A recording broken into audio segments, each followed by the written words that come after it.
Assalamualaikum warahmatullahi wabarakatuh. Alhamdulillahi rabbil alamin. Wabihi nasta'in wa umurid dunya waddin. Ashhadu an la ilaha illallah wahdahu la syarikalah.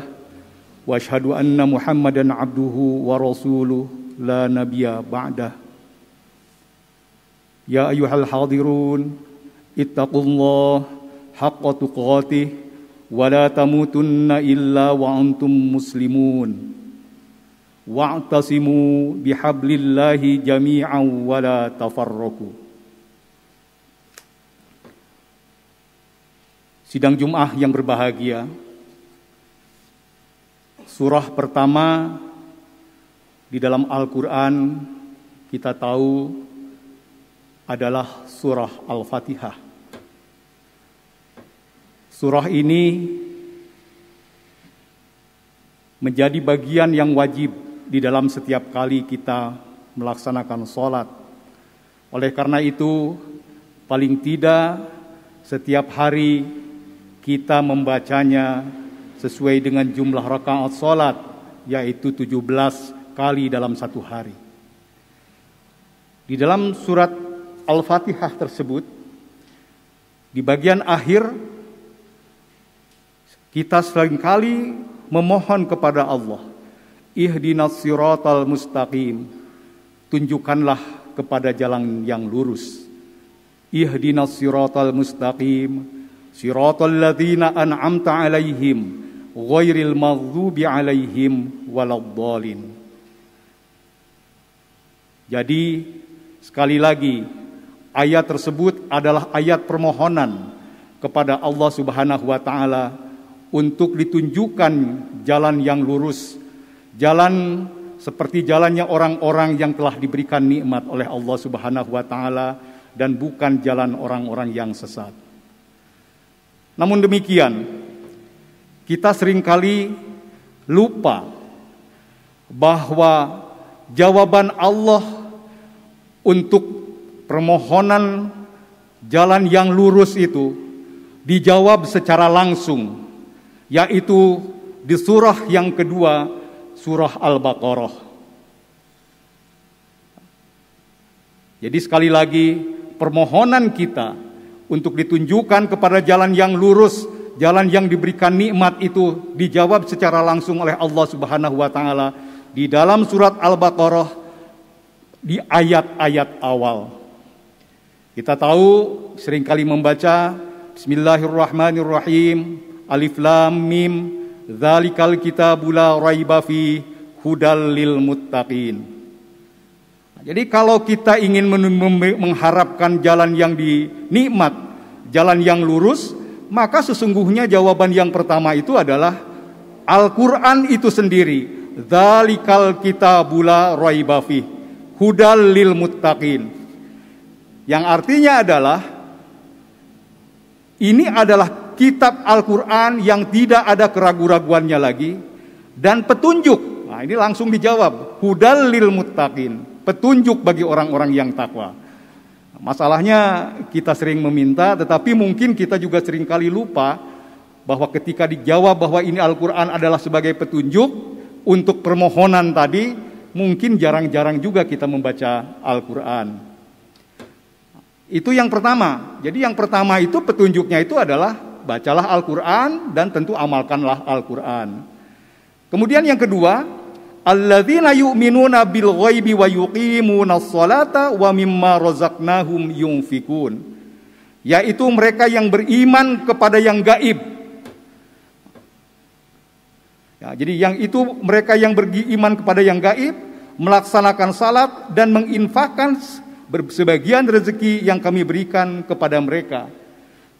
Jadi jalan yang lurus itu adalah yang kedua adalah percaya kepada yang gaib. Yang gaib itu siapa? Paling tidak yang gaib itu adalah Allah Subhanahu wa taala. Ini sudah menyangkut wilayah akidah. Jadi yang pertama, yang kedua itu adalah kita percaya kepada yang gaib. Yang gaib itu siapa? Yang gaib itu adalah Allah Subhanahu wa taala. Nah, kita percaya atau tidak dengan keberadaan Allah Subhanahu wa taala? Ini yang menjadi persoalan, ya. Jadi yang kita seringkali menjadi persoalan kita. Kita percaya kepada Allah, Pancasila mengatakan ketuhanan yang Maha Esa, tapi sesungguhnya di dalam perilaku kita sehari-hari seolah-olah kita tidak merasa dilihat oleh Allah Subhanahu wa taala. Ada dua paling tidak yang gaib itu. Kita mempercayai kepada malaikat sebagaimana di dalam rukun iman. Ada malaikat Raqib dan Atid yang setiap hari menulis, mencatat setiap langkah dan setiap perbuatan kita. Ini adalah yang gaib.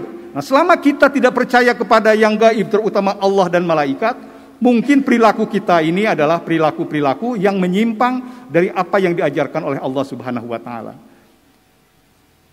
Jadi di sini adalah yang kedua, ini adalah urusan yang berkaitan dengan akidah. Nah, dulu di tempat ini salah seorang tokohnya, Bang Imaduddin, itu selalu mengajarkan mengenai kuliah tauhid.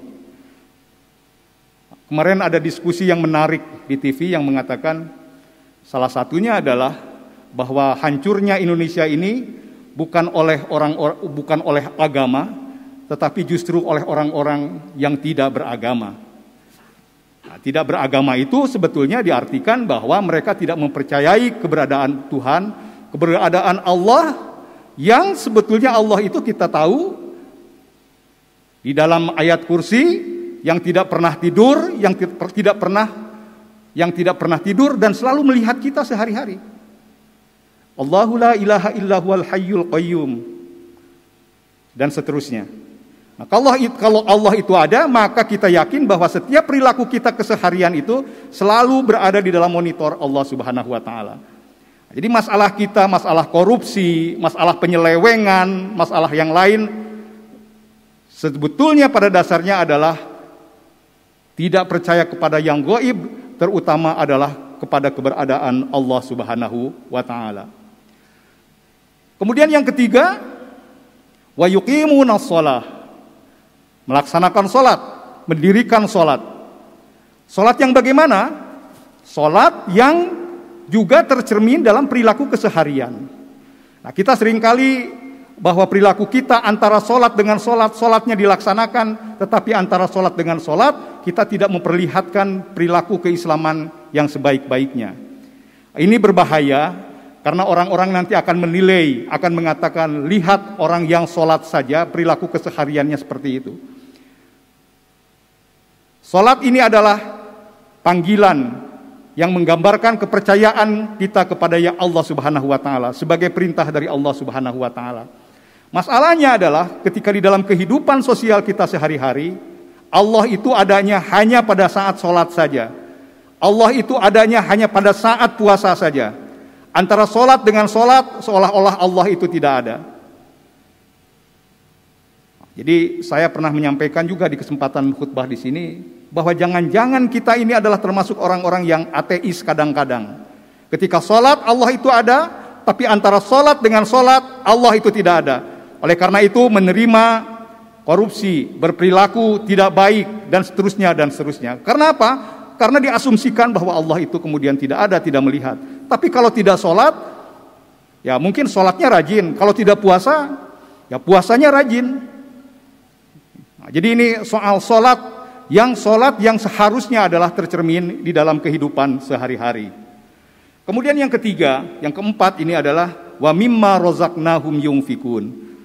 Jadi wa mimma razaqnahum yunfikun ini adalah menginfakkan sebagian rezeki yang diberikan oleh Allah kepada kita semua. Unsurnya berarti ada hal-hal yang berkaitan dengan akidah, ada hal-hal yang berkaitan dengan ibadah tadi. Dan ini adalah berkaitan dengan muamalah. Jadi Islam yang pertama akidah, yang kedua adalah ibadah, yang ketiga adalah muamalah. Muamalahnya itu apa? Yaitu dengan menginfakkan sebagian dari yang kita miliki. Kemudian di dalam Al-Baqarah ini dikatakan juga walladzina yu'minuna bima unzila min qablik walladzina yu'minuna bima unzila ilaika wa ma unzila min qablik. Nah, ini soal keyakinan kita, keimanan kita kepada Al-Qur'an sekali lagi, dan Al-Qur'an dan kitab-kitab yang lain yang sebelumnya. Tetapi yang paling penting juga Disebutkan di sini wabil akhiratihum yuqinun. Percaya kepada adanya hari akhir. Mungkin masalah kita sekarang ini juga adalah banyak yang tidak percaya kepada hari akhir. Ketika kita melakukan sesuatu, tidak merasa bahwa segalanya akan dipertanggungjawabkan di alam mahsyar nanti. Oleh karena itu ada seorang tokoh yang mengatakan, jangan percaya kepada hari akhir, jangan percaya kepada hal-hal yang belum pernah kita coba kita laksanakan. Itu secara terbuka dikatakan begitu. Artinya beliau ini tidak mempercayai kepada hari akhir. Kalau kita tidak mempercayai kepada hari akhir, artinya kita tidak mempercayai kepada adanya hari pembalasan, di mana di sana segala sesuatunya akan diselesaikan, termasuk hal-hal yang berkaitan dengan masalah-masalah dunia. Sebab betapa enaknya kalau kita di dunia ini berbuat hal-hal maksiat, melakukan korupsi, melanggar berbagai aturan, kemudian meninggal, dan setelah meninggal itu tidak ada tidak ada berkaitan dengan urusan hukum, bahkan dimakamkan di Taman Makam Pahlawan. Betapa enaknya. Tapi kalau kita yakin bahwa itu semua akan dipertanggungjawabkan di akhirat kelak. Oleh karena itu, sekali lagi, apabila kita ingin mendapatkan jawaban dari ihdinas siratal mustaqim, paling tidak hal-hal yang itu yang harus kita perhatikan. Dan di dalam ayat yang kelima dikatakan ulaika ala hudam mir rabbihim. Merekalah yang mendapat petunjuk. Jadi jelas, merekalah yang mendapat petunjuk, wa ulaika humul muflihun, dan mereka itulah orang-orang yang beruntung.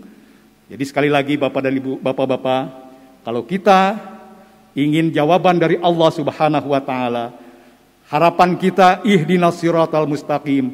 Baca saja 5 ayat pertama di dalam surat Al-Baqarah. Barakallahu li wa lakum.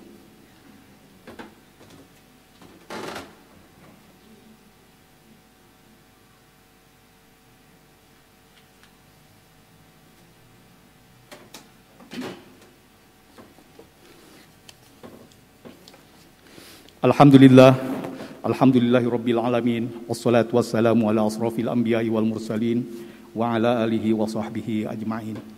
Amma ba'du, taqullaha haqqa tuqatih wa la tamutunna illa wa antum muslimun wa antasimu bihablillahi jami'an wa la tafarraqu. Sidang Jumat yang berbahagia, saya sengaja mengkaitkan kalimat ittaqullaha haqqa tuqatih wa la tamutunna illa wa antum muslimun, yang itu termasuk dalam rukun khutbah. Tapi saya merasa perlu menggabungkannya dengan ayat berikutnya. Wa'tasimu bihablillahi jami'an wa la tafarraqu. Berpegang teguhlah di dalam tali Allah dan jangan bercerai-berai. Ini kalimat ini atau ayat ini walaupun nempel dengan ittaqullaha haqqa tuqatih wala tamutunna illa wa antum muslimun, yang dilanjutkan dengan wa'tasimu, jarang tuh orang yang membacakannya. Oleh karena itu kalau umat Islam agak sedikit bercerai-berai, mungkin jarang-jarang diingatkan dengan kalimat tambahan, dengan ayat tambahan dari ittaqullah itu, yaitu wa'tasimu bihablillahi jami'an wa la tafarraqu. Sidang Jumat yang berbahagia, kemudian yang paling penting sebagai yang ingin dilihat juga, tolong nanti dilihat di rumah, itu adalah ayat ke-8 sebagai penekanan, di mana Allah mengatakan wa minan nasi may yaqulu amanna billah wa bil yaumil akhir wa ma hum bimumin. Dan di antara manusia ada yang berkata kami beriman kepada Allah dan hari akhir, padahal sesungguhnya mereka itu bukanlah orang-orang yang beriman. Jadi ini sebetulnya sindiran juga. Kita selalu mengatakan beriman, kita melakukan sholat, kita mengatakan bahwa Allah itu ada. Wa minan nasi may yaqulu amanna billah wa bil yaumil akhir wa ma hum bimumin. Tapi sebetulnya perilakunya tidak menunjukkan bahwa dia itu adalah orang yang beriman, sesuai dengan yang disebutkan tadi. Oleh karena itu Allah juga mengatakan di dalam ayat berikutnya, yukhadi'unallaha walladzina amanu wa ma yakhda'una illa anfusahum wa ma yash'urun. Mereka menipu Allah dan orang-orang yang beriman, padahal mereka hanyalah menipu diri sendiri. Dan di ayat berikutnya, mungkin orang-orang yang seperti itu, mungkin termasuk kita-kita ini, fi qulubihim maradun fazadahumullahu marada walahum adzabun alimum bima kanu yakdzibun. Dalam hati mereka ada penyakit, lalu Allah menambah penyakitnya itu, dan mereka mendapatkan azab yang pedih karena mereka berdusta. Oleh karena itu, di dalam kesempatan ini, sekali lagi, saya hanya ingin mengingatkan bahwa ketika kita mengharapkan kepada Allah jalan yang lurus, jalannya sudah ditunjukkan. Kalau jalannya sudah ditunjukkan, kemudian tidak kita ikuti jalan tersebut, mungkin ya pasti azab Allah itu akan datang kepada kita. Paling tidak marah. Ya, kalau kita jalan-jalan di jalan Dago, kemudian kita menanyakan jalan Ganesa, sudah diberitahu bahwa jalan Ganesa itu belok ke sebelah kiri, kemudian kita malah lurus. Nah, mungkin orang yang ditanya itu pasti akan marah. Ini orang ini bermain-main. Ya, bertanya, jalannya sudah ditunjukkan, tetapi jalan itu tidak diikuti. Maka orang ini adalah orang yang main-main bertanyanya. Kita juga sama, memohon kepada Allah ditunjukkan jalan yang lurus, jalan yang nikmat, bukan jalan orang yang sesat. Allah sudah menunjukkan kepada kita langsung.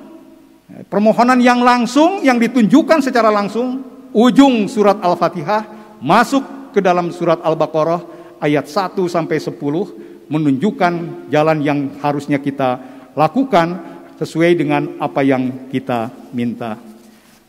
Hadirin yang berbahagia, akhirnya marilah kita berdoa. Mudah-mudahan kita menjadi orang-orang yang senantiasa beriman kepada Allah, percaya kepada hari akhir, percaya kepada yang gaib, kita bisa melaksanakan infak dan sedekah, dan kemudian kita bisa melaksanakan salat dengan sebaik-baiknya. Bismillahirrahmanirrahim. Hamdan syakirin, hamdan na'imin, hamdan ni'amahu wa yukafi mazidah. Ya Rabbana lakal hamdu kama yanbaghi li jalali wajhikal karim wa 'azimi sultanik. Allahumma ighfir lil mu'minina wal mu'minat wal muslimina wal muslimat al ahya'i minhum wal amwat innaka sami'un qaribun mujibud da'wat. Allahumma rabbana zalamna anfusana wa illam taghfir lana wa tarhamna lanakunanna minal khasirin. Allahumma rabbana la tuzigh qulubana ba'da idh hadaitana wa hab lana min ladunka rahmah innaka antal wahhab. Allahumma rabbana hab lana min azwajina wa dhurriyyatina qurrata a'yun waj'alna lil muttaqina imama. Allahumma rabbana atina fid dunya hasanah wa fil akhirati hasanah wa qina adzabannar wa adkhilnal jannata ma'al abrar ya aziz ya ghafar ya rabbal alamin bi rahmatika ya arhamar rahimin. Ibadallah, innallaha ya'muru bil adli wal ihsan wa ita'i dzil qurba wa yanha 'anil fahsya'i wal munkar wal baghi ya'idukum la'allakum yatazakkarun. Waghfirullahi akbar. Astaghfirullahu li wa lakum. Aqimis shalah. Wassalamu alaikum warahmatullahi wabarakatuh.